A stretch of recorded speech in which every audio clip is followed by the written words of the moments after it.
हमारी संवैधानिक व्यवस्था में पानी का विषय राज्यों के नियंत्रण में आता है।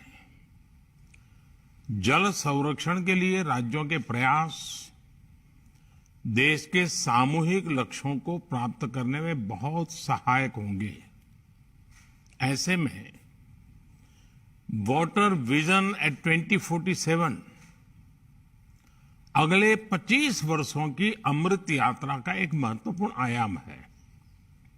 होल ऑफ गवर्नमेंट का एक पहलू ये भी है कि सभी सरकारें एक सिस्टम की तरह, एक ऑर्गेनिक एंटिटी की तरह काम करें।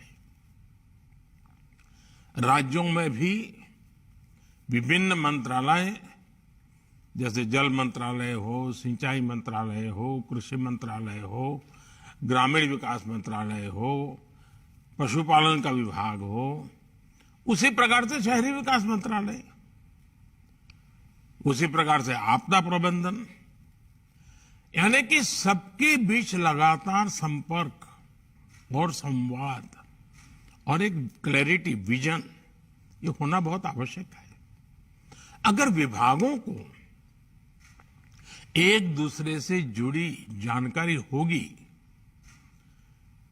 उनके पास पूरा डेटा होगा, तो उन्हें अपनी प्लानिंग में भी मदद मिलेगी।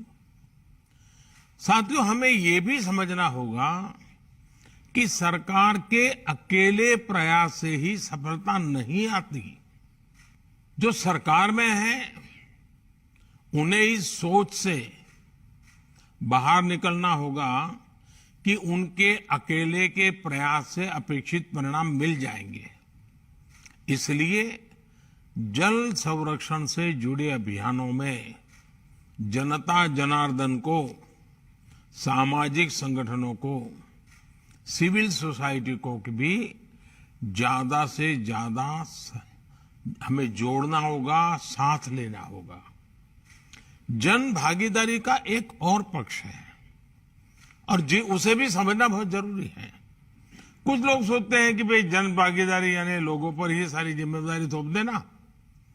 जन भागीदारी को बढ़ावा देने से सरकार की जिम्मेदारी कम हो जाती है।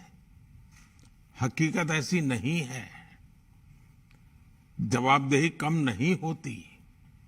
जन भागीदारी का सबसे बड़ा लाभ ये होता है कि जनता जनार्दन को भी ये पता चलता है कि इस अभियान में कितनी मेहनत हो रही है, कितना पैसा लग रहा है, इसके कितने पहलू होते हैं।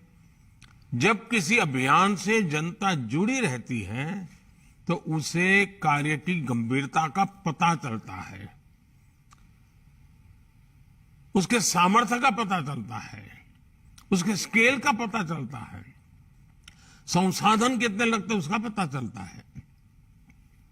इससे जनता में जब ये सब देखते हैं, इन्वॉल्व होते हैं, तो ये इस प्रकार की योजना हो या अभियान हो, एक सेंस ऑफ ओनरशिप आती है।